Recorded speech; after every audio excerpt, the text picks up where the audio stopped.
Demands ఏవైతున్నాయో మన యొక్క న్యాయపరమైనటువంటి కోరికలు ఏవైతున్నాయో అవి ఎక్కువ ప్రభుత్వం వరకు వెళ్ళే విధంగా వెళ్ళే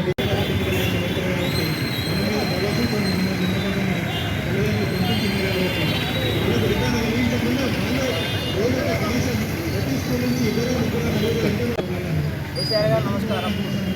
గత 20 సంవత్సరాల నుంచి ఆర్గనైజేషన్లో మంత్రం పనిచేస్తున్నాం.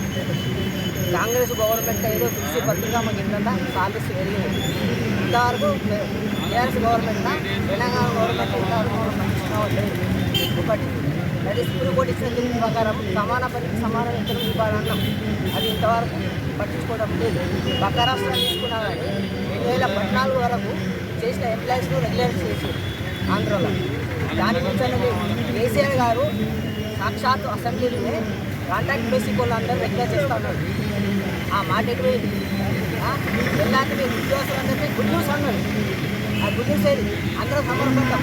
ఎలాంటి బాలాభిషేకం చేసి అక్కడికి ఏది మా ఉద్యోగం, ఏది రెగ్యులేషన్, ఏది సమాన పనికి సమాన వేతనం ఎంతవరకు మమ్మల్ని పట్టించుకునేది లేదు.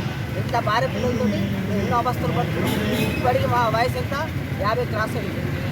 ఇంకా 7 ఏళ్ళ లోపల రిటైర్మెంట్ అవుతున్నాం మేము. ఇంతవరకు మమ్మల్ని పట్టించుకుంటలేదు గవర్నమెంట్. ఖాళీ చాలా జీతాలతో పనిచేస్తున్నాం. 10,000కు పనిచేస్తున్నాం. ఇంట్లో కరోనా టైంలో మా ప్రాణాలు తెగించి పనిచేస్తున్నాం సార్. ప్రతి ఎంప్లాయీస్కి కరోనా వచ్చింది. వాళ్ళకు ఎలాంటి సెక్యూరిటీ లేదు, ఇన్సూరెన్స్ లేదు. వాళ్ళకి ఏదైనా బీమా అయితే గాంధీ హాస్పిటల్ పోతే అటువంటి వ్యక్తులు కూడా చెట్ల కింద రావడం. నాకు ఒక స్పెషల్ రూమ్ లేదు. ఎన్నో అవస్థలు పడుకుంటూ పనిచేసిన కరోనా వ్యక్తిని కూడా దగ్గర తీసుకొని ఏడ్చిన వ్యక్తిని కూడా బుదిరికించి ఇట్లా మందులు వాడాలని చెప్పినాం. మా ప్రాణాలు వేయించుకొని చేస్తుంది. ఎంతోమంది కరోనా వచ్చింది. అందరూ కరోనా అనుభవించిన వాళ్ళమే. ఇంతవరకు ఇన్సూరెన్స్ లేదు, ఏది లేదు. ఇట్లా ఎట్లా బతుకుతాం సార్? ఇక రిటైర్మెంట్ దగ్గర ఉంది. 50 క్రాస్ అయింది.